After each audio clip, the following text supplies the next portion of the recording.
Olá, estamos no dia 25 de outubro de 2025, aqui estou com o Juan Brandt, como sempre, falando a partir da psicanálise. Hoje eu vou falar sobre o silêncio. É uma questão típica da clínica psicanalítica o que fazer e o que significa o silêncio do paciente. E devemos recordar também que é uma questão que atravessa o pensamento e os sentimentos de muitos dos nossos pacientes quando deparam com o nosso silêncio.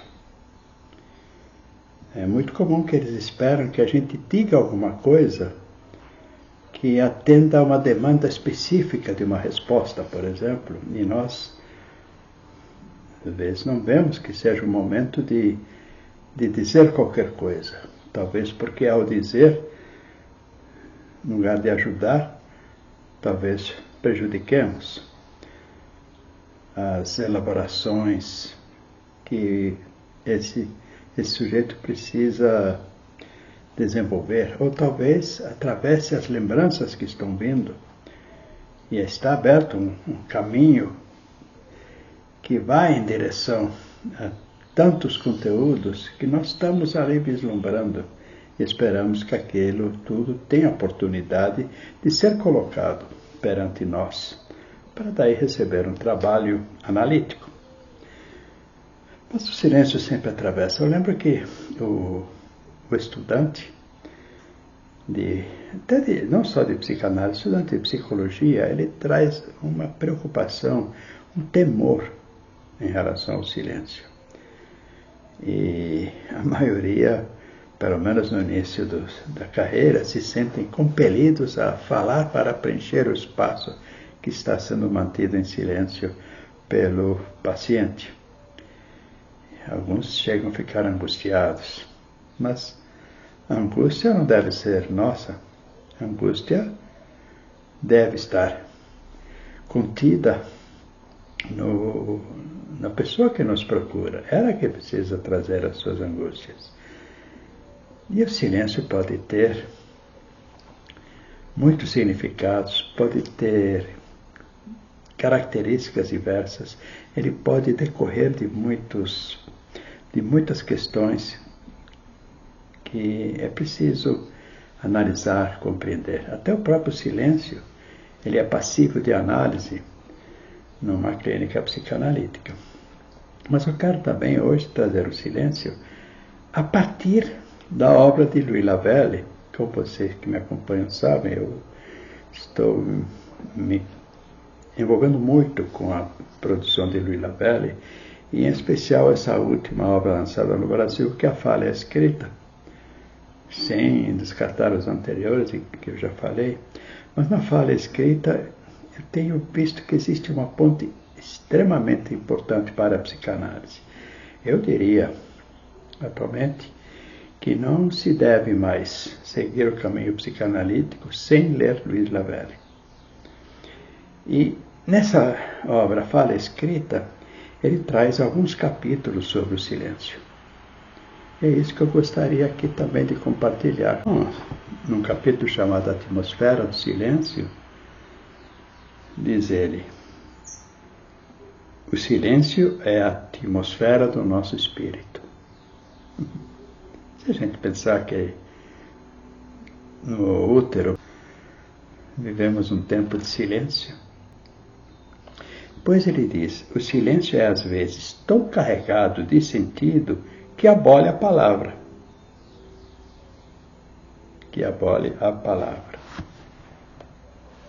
O sentido está no silêncio. Talvez porque não existam palavras suficientes para dar conta de todo aquele conteúdo que está ali.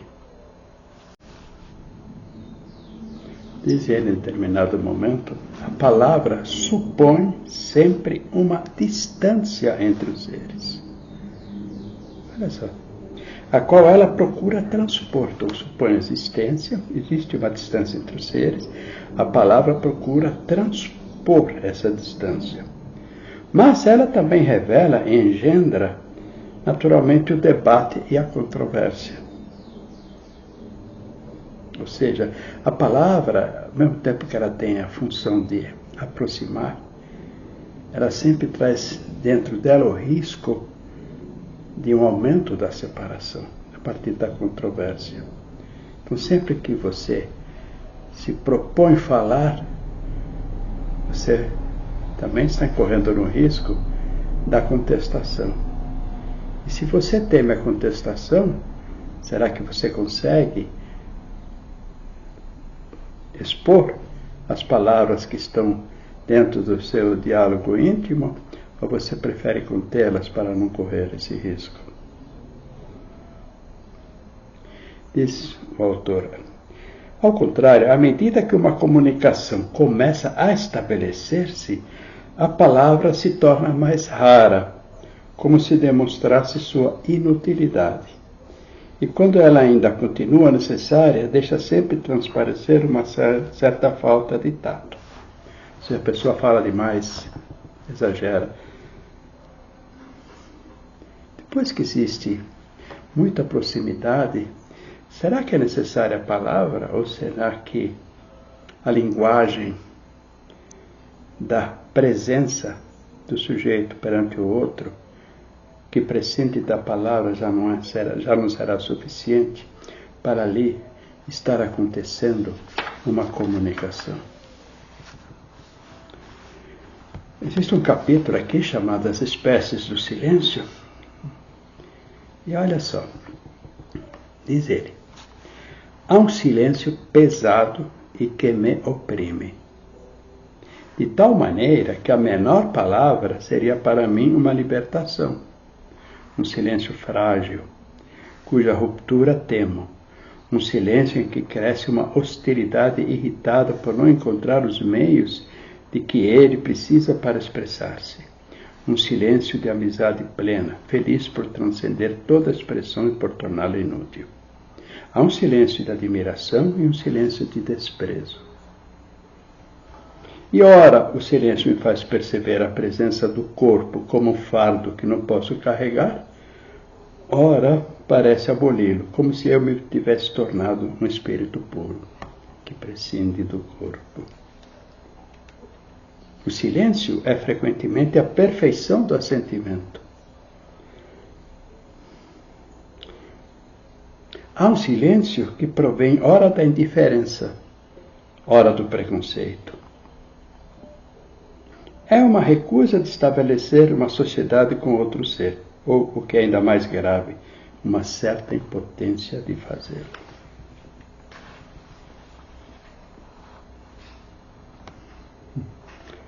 Vejam quanto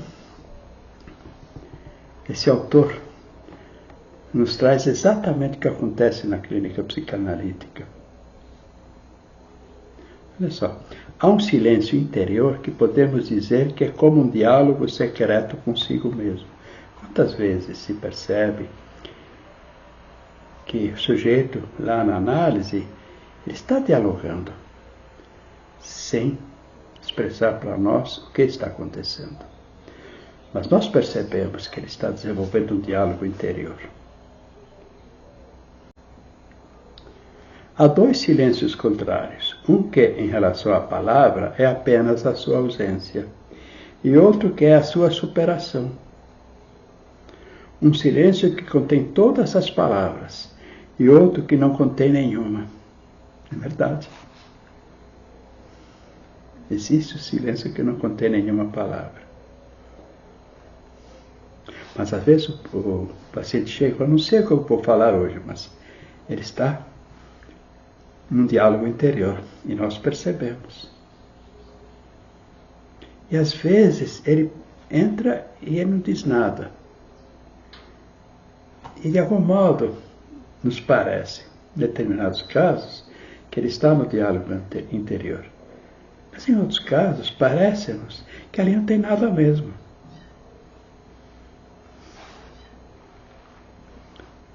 Poderíamos chamar de um silêncio por escassez e um silêncio por excesso.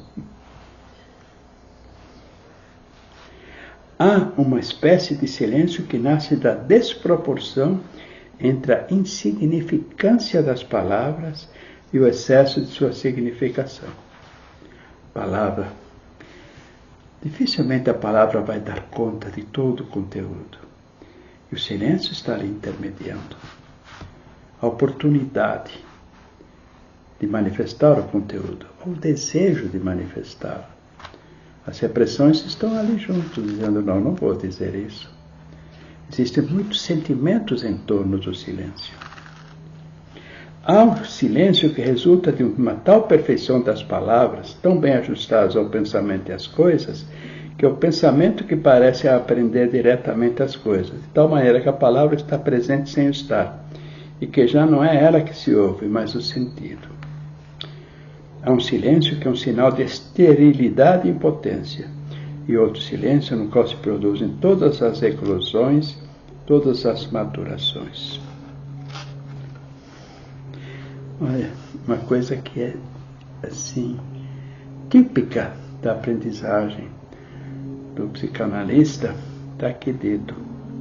Em tudo que se ouve, deve-se ouvir o não dito. E ninguém compreende livro algum se não souber ler nas entrelinhas. Nós estamos o tempo todo procurando captar alguma coisa que não é dita, embora de repente existam muitas palavras ou de repente não exista palavra nenhuma. Mas numa situação ou noutra, alguma coisa está sendo dita pelo não dito. Nós temos os desafios da palavra, porque palavras jogadas ao vento podem não querer dizer o que deveria ser dito, mas têm a função, porque elas têm o desejo de serem jogadas ao vento, para que aquele outro que ali está só receba palavras que são jogadas ao vento e não saiba dos segredos que estão assim sendo escondidos. O sujeito que chega a um processo de análise, ele passa por diversas etapas. Ele precisa sentir-se à vontade para falar. Mas ele também precisa sentir-se à vontade para não falar. Então, antes disso, ele precisa sentir que ali está um espaço para ele em que ele pode manifestar-se conforme as coisas lhe vêm. Mas de forma às vezes contraditória, de formas opostas. Às vezes, dois movimentos do querer manifestar, mas o preferir esconder. Às vezes, conflitos importantes entre esse desejo interior de apresentar-se, mas uma série de camadas de censura da moral que querem de algum modo esconder o que ali vai ser manifestado. Nós trabalhamos muito na psicanálise com a ideia de um pré-consciente, um quase consciente. E desde o Freud, ele tem essa ideia do inconsciente, pré-consciente e consciente. Daí, na nossa clínica, o nosso paciente está sempre fazendo, sempre eu não diria, mas esperamos que ele esteja fazendo a passagem entre consciente e inconsciente através do pré-consciente.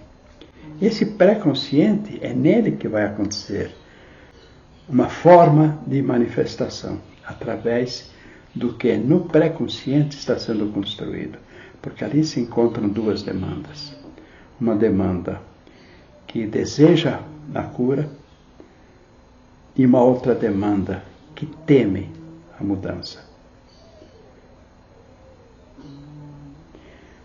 Devem surgir ali acordos, mas esses acordos, por um diálogo interno, vão estar submetidos ao olhar do psicanalista e ao próprio olhar sobre si mesmo que esse analisando nos traz. Ele está olhando para si, mas ele está levando em conta que existe o nosso olhar. o quanto o nosso olhar o convida a se manifestar e lhe permite manifestar-se sem censura. E o quanto o nosso olhar lhe impõe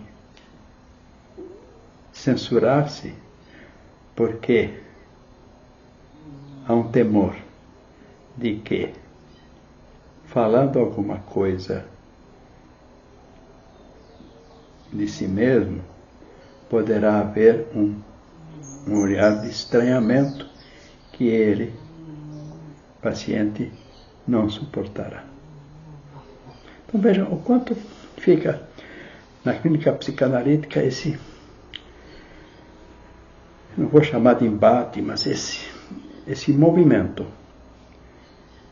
Falar, não falar. Porque a linguagem que está antes, ela está lá, fazendo acontecer alguma coisa no diálogo interno. Presumivelmente o diálogo interno está acontecendo, salvo a exceção quando não tem nada mesmo, a paralisia do pensamento. Mas, mesmo na paralisia do pensamento, devem vir, provavelmente, imagens que não estarão ligadas a palavras, mas são imagens que o sujeito percebe que está sendo invadido por elas. Talvez eu não encontre palavras para expressá-las, talvez as encontre, mas não queira expressá-las. Esse diálogo está ali.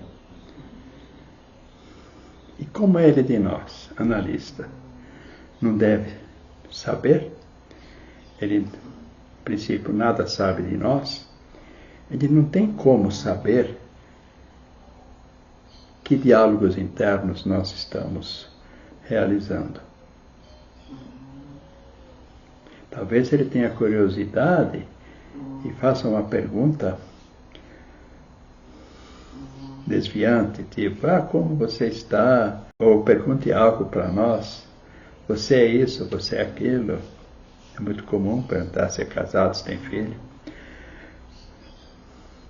Então, é como que jogando para nós a oportunidade de falar para que ele possa manter o silêncio.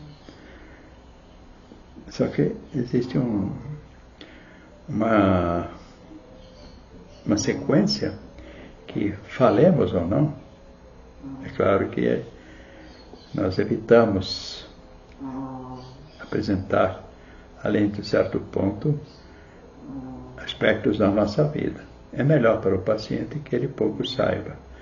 Mas, mesmo assim, quando ele joga para nós, ele ganha um tempo.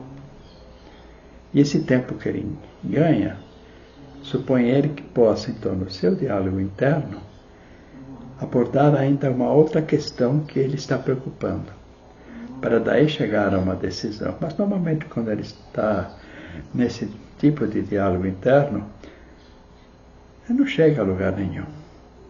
Então, ele é novamente confrontado com esse movimento alternativo, né? Esse movimento em alternância, silenciar ou falar. Então, a formação do psicanalista passa muito por aí. E aí vocês veem, eu estou aqui falando isso tudo, e a pessoa está aqui me acompanhando, ela então sabe, vamos dizer, que a pessoa queira ser psicanalista. Ela sabe tudo que eu falei aqui. Mas, o que ela vai fazer com isso? Ela vai passar pela mesma situação lá com o seu paciente. E ela vai dar conta de ter este olhar de observação atenta, que encoraja, mas que acolhe e que de algum modo consegue que exista uma comunicação, seja por palavras, seja por silêncios. E que essa comunicação, seja por palavras, seja por silêncios, seja base para uma análise. É isso que eu tenho para hoje. Agradeço. Estamos aqui sempre à disposição. fornecemos psicanálise, atendemos também casais e famílias, damos formação de psicanalistas. Temos trabalho de supervisão também. No final do vídeo estão as informações para nos contatar. Agradecemos, até uma próxima.